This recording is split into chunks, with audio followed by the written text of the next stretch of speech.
Karibu kwenye programu ya mafunzo ya Remedify. Hii ni kozi yetu ya afya yako ndio utajiri wako. Sasa, najua umesikia ule msemo afya yako ndio utajiri wako labda mara 1000. Lakini umewahi kweli kusimama na kufikiria kwa undani maana yake hasa? Hapo sasa, watu wengi tunautikisia tu kichwa, halafu tunaendelea na mbio za maisha. Kabisa, tunakimbizana na mafanikio, pesa, majukumu, huku tunasahau ule msingi wenyewe. Leo, tunataka kulichambua wazo hili kwa kina. Tutaangalia dondoo kutoka kwenye maandiko ya Health is Wealth, a Self-Care Mandate, ili kuelewa kwa nini kujitunza sio anasa. Yaani sio anasa kabisa, bali ni jukumu la msingi. Na uchambuzi wetu utajikita katika kubadili mtazamo.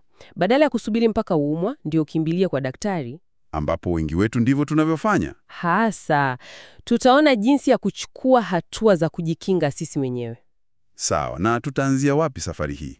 Tutaanzia na nguzo ya kwanza kabisa, ambayo ni afya ya mwili, msingi wenyewe. Halafu tutazama kwenye umuhimu wa ustawi wa akili na hisia, na mwisho tutahitimisha na wazo la msingi kuliko yote, wajibu wako binafsi katika haya yote. Lengo ni wewe unayetusikiliza kuelewa kuwa nguvu ya mabadiliko Iko mikononi mwako. kabisa. Sawa, hebu tuanzie hapo kwenye msingi, afya ya mwili. Chanzo kinasema mwili wenye afya ndio unaotuwezesha kufanya kila kitu. Ndiyo. Yaani, fikiria mwili wako kama nyumba. Nyumba, napenda mlinganisho huo. Kama msingi wa nyumba ni mbovu, unaweza kupaka rangi nzuri, unaweza kuweka furniture za bei ghali, Lakini mwisho wa siku, nyumba itaanguka. itaanguka tu. Ndivyo ilivyo kwa maisha. Bila afya, yale mengine yote, kazi, pesa, hayana maana. Na chanzo kinataja tabia rahisi sana: kula vizuri, mazoezi, usingizi wa kutosha. Mambo tunayoyajua, lakini tunayapuuza. Hapo sasa. Na kinachovutia hapa ni jinsi hizi tabia ndogo zinavyoweza kuzuia yale magonjwa makubwa. Kama kisukari, magonjwa ya moyo. Unene kupita kiasi, haya yote ni matokeo ya maamuzi madogo madogo tunayoyafanya kila siku. Kwa hiyo inarudi kwenye ile kauli mbiu, kinga ni bora kuliko tiba. Ni bora na ni rahisi zaidi kiuchumi. Unajua, kuweka kipaumbele kwenye afya ya mwili sasa hivi kunapunguza sana hitaji la matibabu ya gharama kubwa baadaye. Hapo unarudi tena kwenye lile wazo la utajiri. Unajilimbikizia utajiri wa afya badala ya deni la afya. Hasa unajiwekea akiba. Sawa, hiyo ni kuhusu mwili, na hapa ndipo mambo kwangu mimi yanapovutia zaidi. Kujitunza sio tu kuhusu unachokula au jinsi unavyotembea. Kuna upande mwingine, sivyo? Upande mkubwa sana, afya ya akili na hisia. Hili ndilo eneo ambalo maisha ya kisasa yanatumiza zaidi. Msongo wa mawazo, wasiwasi, uchovu vimekuwa kama kitu cha kawaida. Ni kweli, chanzo kinaeleza kuwa tumejenga utamaduni unaosifia uchovu.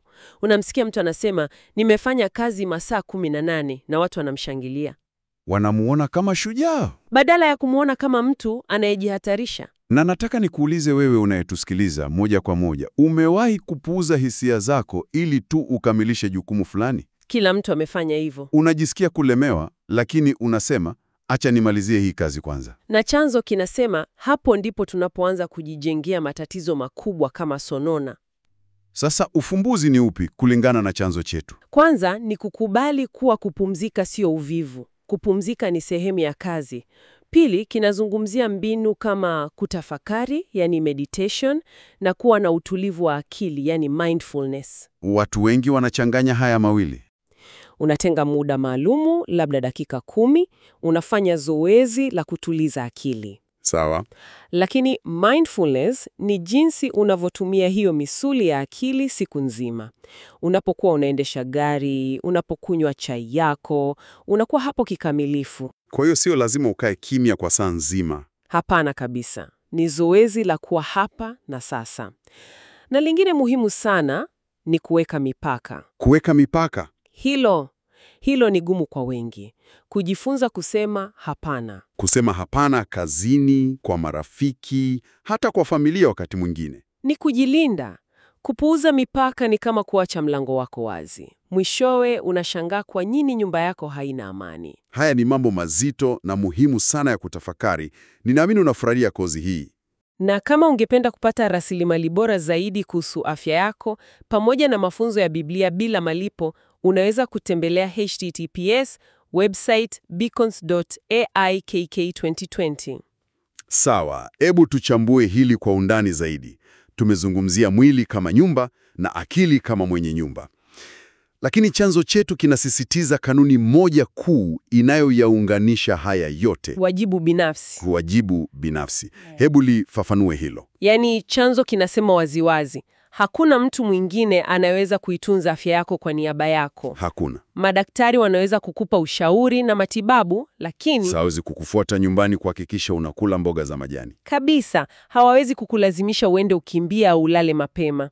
Maamuzi yale madogo unayoyafanya kila dakika, unachoweka kinywani mwako, kama utapanda ngazi au utumie lift, jinsi unavyoshughulikia msongo wa mawazo. Hayo ndiyo yanaamua ustawi wako wa muda mrefu. Asa, hapa ndipo tunapobadili fikra kutoka kutegemea wengine na kuanza kujitegemea. Unachukua umiliki wa afya yako. Kuchukua umiliki. Napenda usemi huo.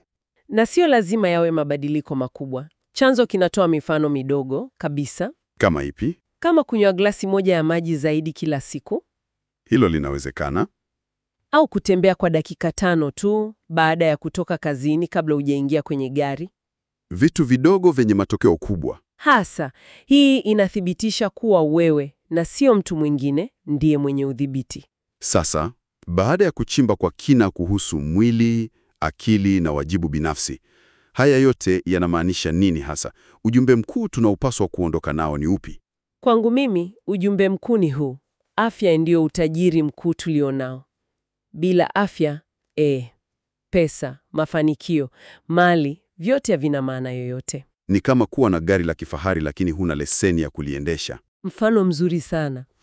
Kwa hiyo, badala ya kusubiri matatizo ya afya yatokee, ni lazima tuchukue hatua za makusudi Hatua za kila siku. kila siku, kulea miili yetu na akili zetu, Ni kubadili mtazamo kutoka kuona kujitunza kama kazi ya ziada, na kukiona kama sharti la msingi. kama kupiga mswaki asubuhi. Sio jambo unalofikiria, unalifanya tu. Hasa, na ukikumbatia huu utamaduni wa kujitunza, unajikinga na magonjwa, unaboresha ubora wa maisha yako, na unapunguza utegemezi wako kwa mifumo ya afya. Unakuwa chanzo cha afya yako mwenyewe. Unakuwa tajiri kweli kweli. Naomba nihitimishe kwa nukuu moja yenye nguvu kutoka kwenye chanzo chetu. Inasema, nguvu ya kubadilika iko ndani ya kila mmoja wetu. Hilo ni la msingi sana. Anza leo, kwa sababu wewe mwenye afya bora ndiye wewe tajiri zaidi. Hakuna la kuongeza hapo, umeimaliza vizuri sana. Kabla hatujamaliza, nataka kukuachia wewe unayesikiliza wazo la mwisho la kutafakari. Zaidi ya tabia zote tulizojadili, ni badiliko gani dogo la kibinafsi unaloweza kuanza nalo leo ili kuwekeza kwenye utajiri wa afya yako ya kesho? Na kumbuka, kwa rasilimali bora zaidi kuhusu afya yako pamoja na mafunzo ya Biblia bila malipo, unaweza kutembelea https://website.beacons.ikk2020. Asante kwa kusikiliza programu ya mafunzo ya Remedify.